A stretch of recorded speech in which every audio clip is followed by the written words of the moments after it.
UFC Vegas 36, aka UFC Fight Night. Derek Brunson taking on Darren Till. Welcome to another UFC prediction and analysis video by yours truly here at Boxingmmapicks. He goes by the name of Zan. I go by the name of Harris. And as usual, we are here to give you our fight by fight breakdown, fight by fight analysis, specifically from the betting perspective, letting you know which fights are worth the value, which fights you want to be avoiding, perhaps which underdog has the best shot at winning. And if you stick around to the end of the video, you may even get a little bit of parlay action as well.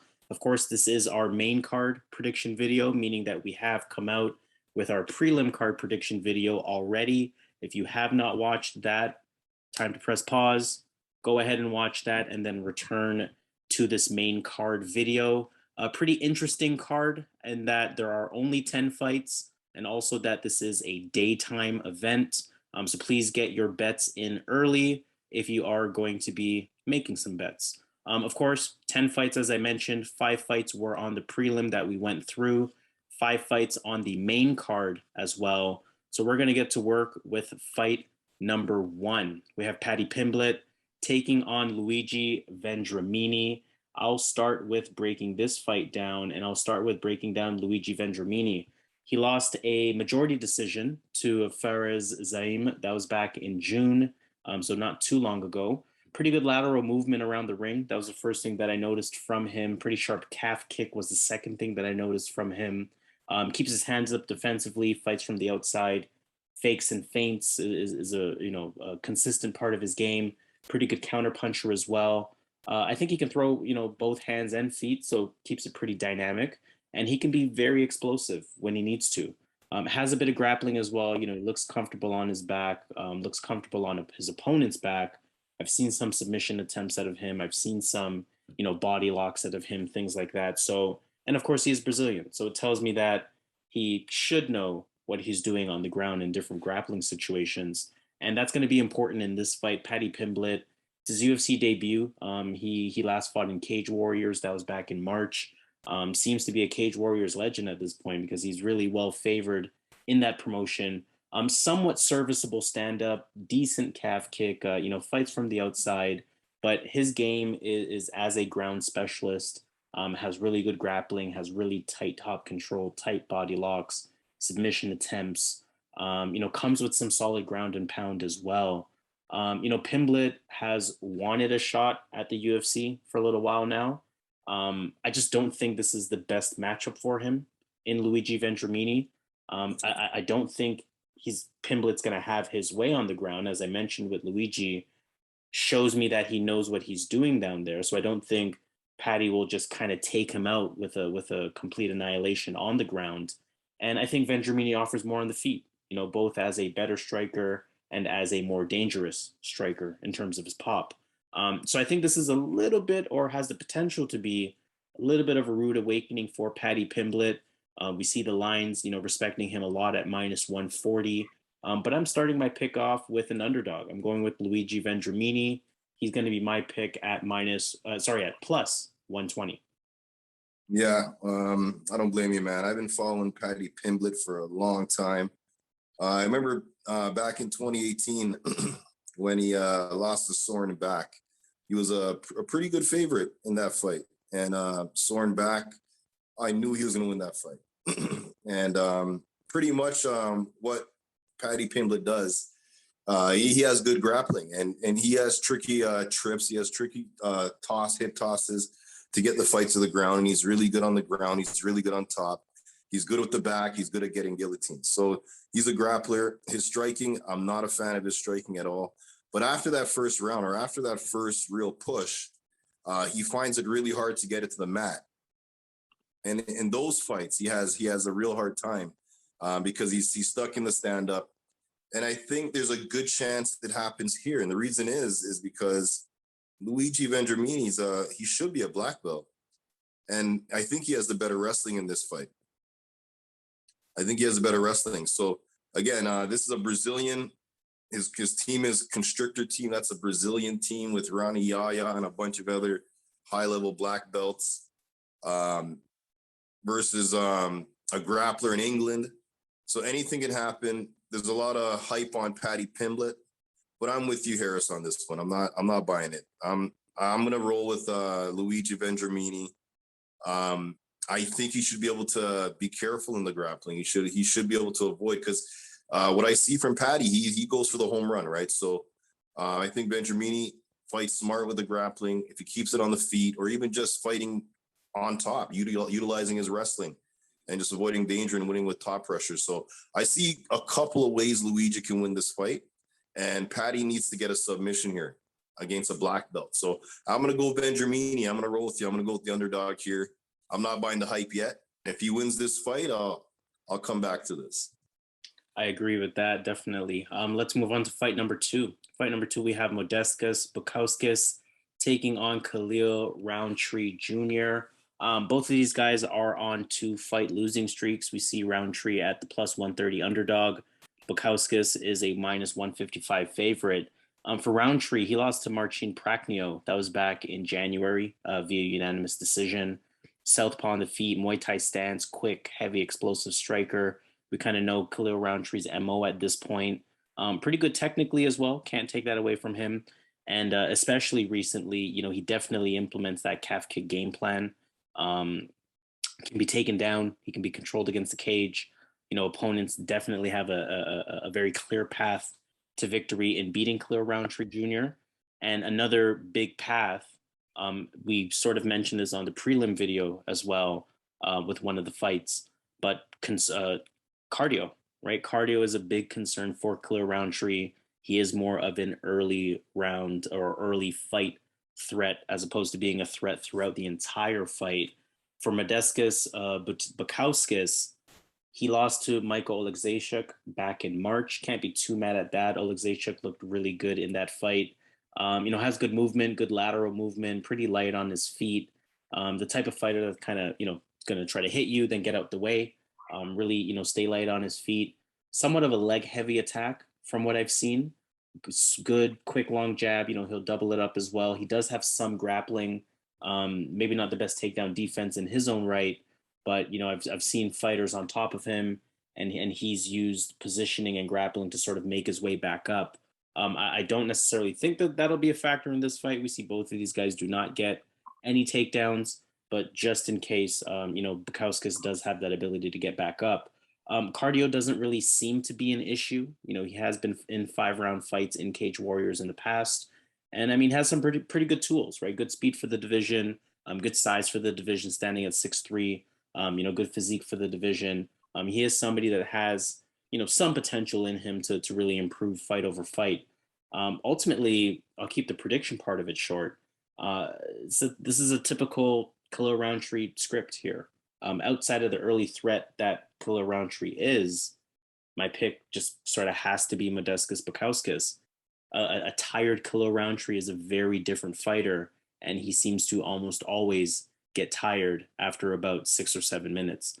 So it's really going to be up to whether Bukauskas can handle that early threat.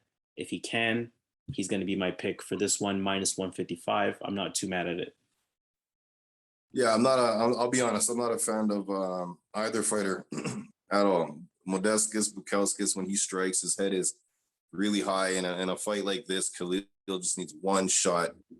And I think Bukauskas he leaves his head hanging for that heavy shot. So I'm really worried about this fight, because you hit all the points. After the first round, or even halfway through the round, Rountree's in a gas. And Bukauskas should have enough here to win a decision here. He could have the better boxing in this fight.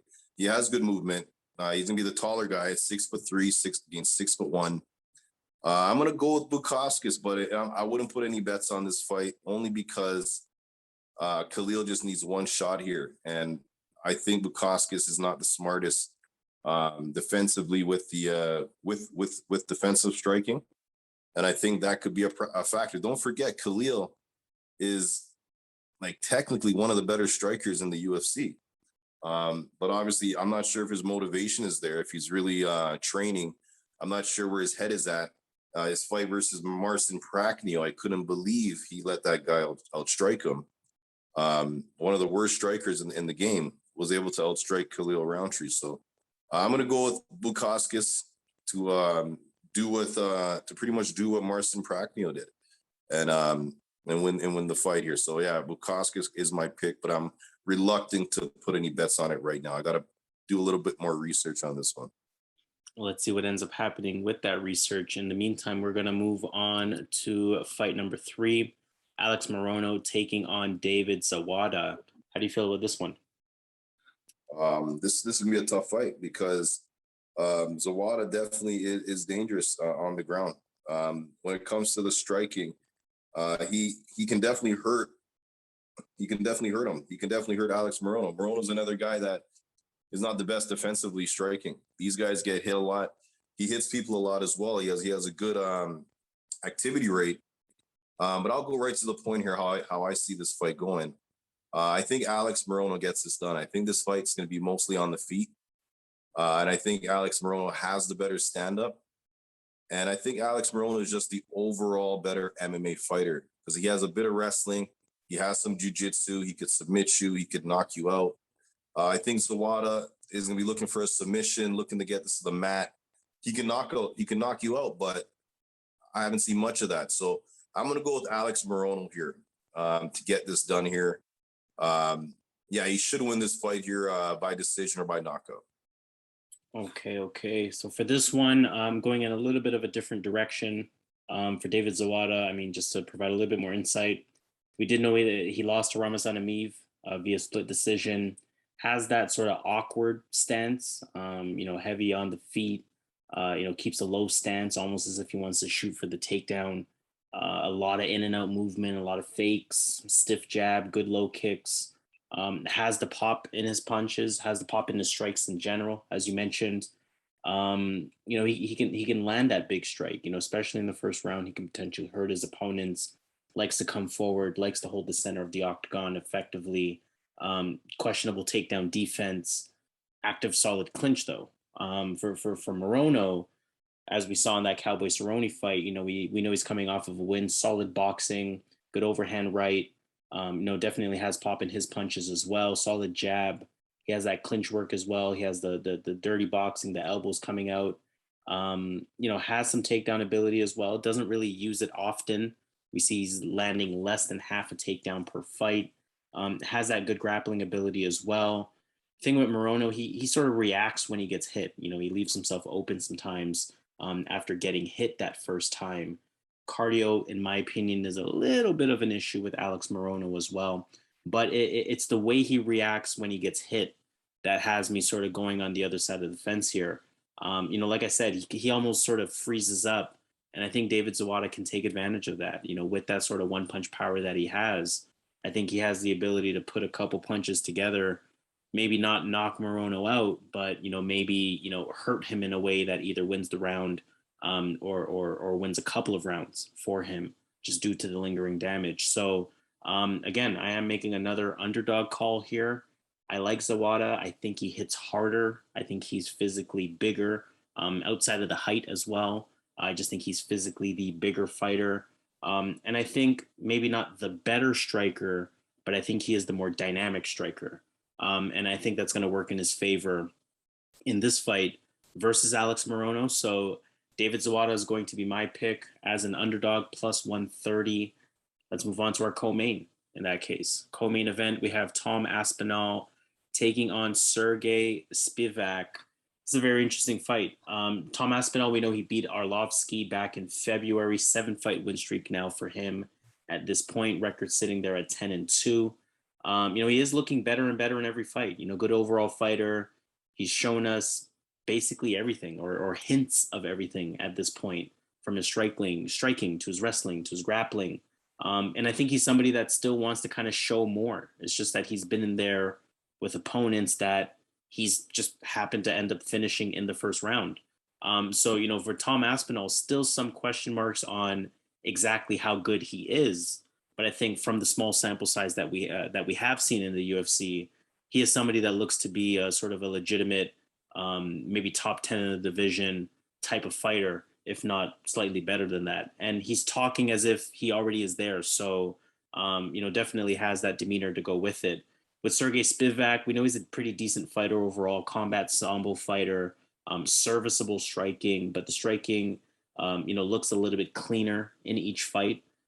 Bit more of a counter puncher on the feet, has good timing in general. But to the point of his timing, he's going to use that timing to find takedown opportunities, has that chain wrestling, has that good clinch against the cage, has that good top position. But one thing I noticed with Sergey Spivak, which is going to be the biggest factor in this fight, he kind of turtles up against bigger strikers. I think he does have some questionable striking defense. And I'll keep the prediction part of it short. Tom Aspinall's my pick. I think Tom Aspinall has the ability to pick him apart on the feet. I think Tom Aspinall maybe has the ability, at least from a physical perspective, to match him with the wrestling. And again, like I said, Tom Aspinall does have some grappling as well. Hard to say who's specifically better in those areas, but I think Tom Aspinall is just a much more diverse fighter, especially when it comes to who these fighters are on the feet. So Tom Aspinall is going to be my pick. I can potentially see a finish here. He's been finishing everyone that he's faced. So Tom Aspinall, I like it, minus 270. I'm not too mad at that either. Yeah, I'm going to be quick, man. Aspinall's my pick in this one here. Better striker. Again, in his last fight, he showed some good grappling. The way he just took Arlovsky down, choked him out. He did it against Alan Baudot as well. So he is showing a bit of it, but we know he has the better hands. And yeah, he's a big body. He's going to be hard for Sergey to take down, and even to do that for over 3 rounds. So, yeah, I like Tom Aspinall as well here to get this done here. He has that confidence in him. Like, he believes in himself. And I believe in him. I think he can get this done. I think he's going to be one of the prospects to look at in the heavyweight division. Yeah, he's my pick here. Sergey, yeah, he looked good at taking down Carlos Felipe, Jared Vandera. But I just think that this is a different beast here, Tom Aspinall. He's a much bigger guy and a much better fighter than those guys. So yeah, Tom definitely my pick, and he should get this done. Sounds good. So let's move on to fight number 5 of our main card, aka our main event of the evening. We have a good fight. Derek Brunson taking on Darren Till. How do you feel about this one? Darren Till, man, he's looking good. 18-3-1. In this fight, he's a better striker, but he lost 3 of his last 4, right? So he's kind of hard to put a bet on here. Derek Brunson looks like gold right now. Like, since he's with his new training team, his new gym, he's a different fighter.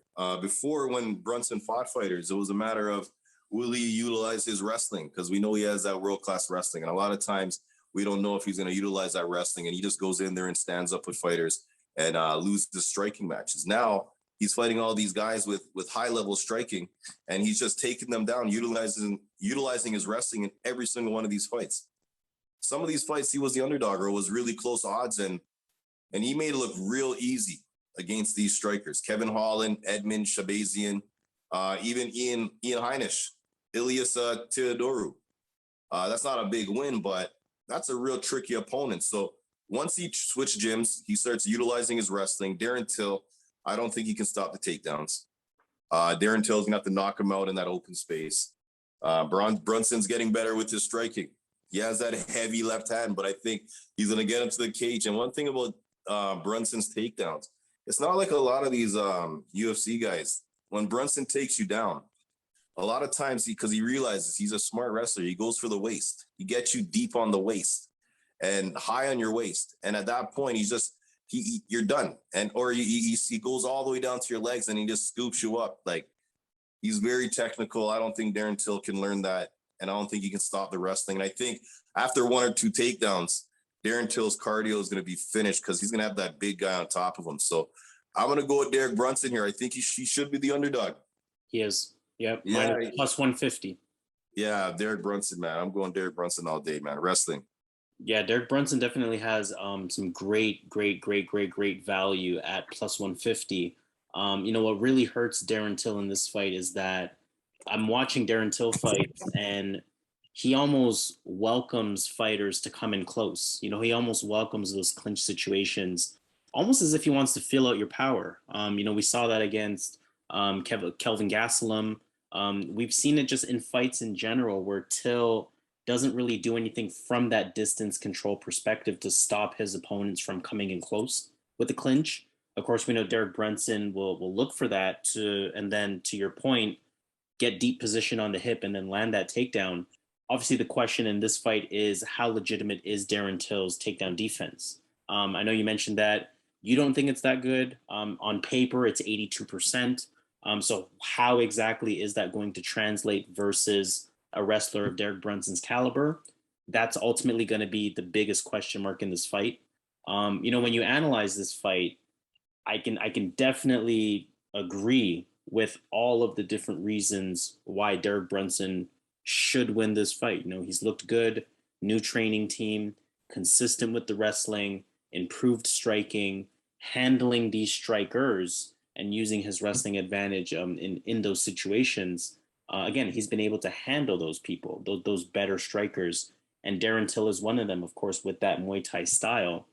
But I don't know. I kind of have to just go with the gut here. I mean, we know Darren Till, to your point, 1-3 in his last 4 fights. Complete gut check for me. I will say this from an analysis perspective, my pick would be Derek Brunson. If I'm recommending people to how to navigate this fight, I would say underdog or pass. But I kind of have to go with my gut here. I think his recent string of fights is going to be that X factor. I think that 1-3 is going to be the X factor. He's, barely holding on to his rank at this point, and I think that's got to be some extra motivation for him to get back into that win column. And I'll be honest again. That's really my only reason for choosing Darren Till in this fight is that X factor, that hunger X factor, for lack of better words. So I'm actually going to go with Darren Till on the channel. However, again, as you're listening to this video, my suggestion would be underdog or pass. So I'm not mad at that Derek Brunson pick at all. Let's see what happens in that one. That's going to be a very intriguing middleweight main event. But let's take it to Vegas. Let's take it to Vegas and see how we feel from an underdog perspective first. Let's consider the entire card here. Which underdog are you taking a look at? I like Derek Brunson, Luigi Vendramini. Definitely. Those are 2 good ones there. In terms of some underdogs that I'm taking a look at, I'm going to echo that Luigi Vendramini pick. And I'm also going to go on the side of David Zawada. So 2 underdogs there that I would offer up.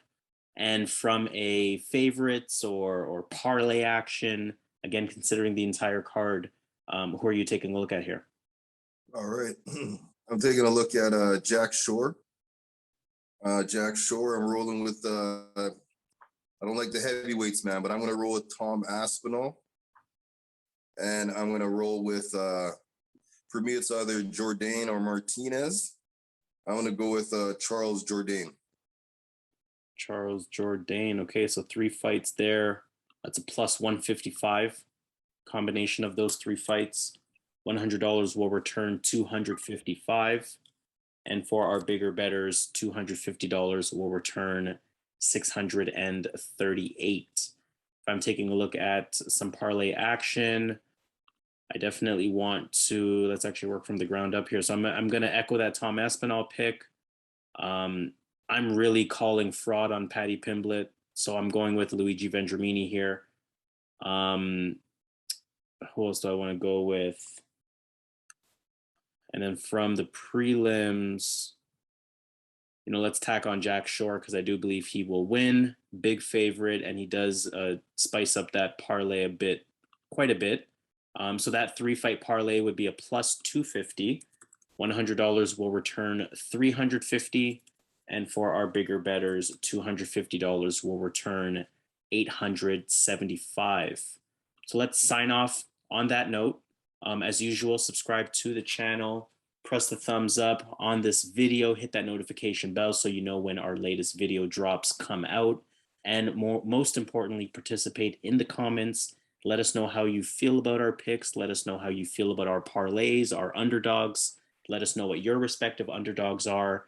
And again, if you have a specific parlay that you want some further insight on, or even just a prop or whatever it may be, a specific event, decision, knockout, etc., If you want some additional insights on that, drop that in the comments, and we will, as usual, be more than happy to give some additional insight from that. But we are, again, going to sign off there. This has been the main card prediction video for UFC Vegas 36, aka UFC Fight Night, Derek Brunson versus Darren Till. He goes by the name of Zan. I go by the name of Harris. We are boxing MMA picks, and in our usual fashion, let's get this money. Let's do it.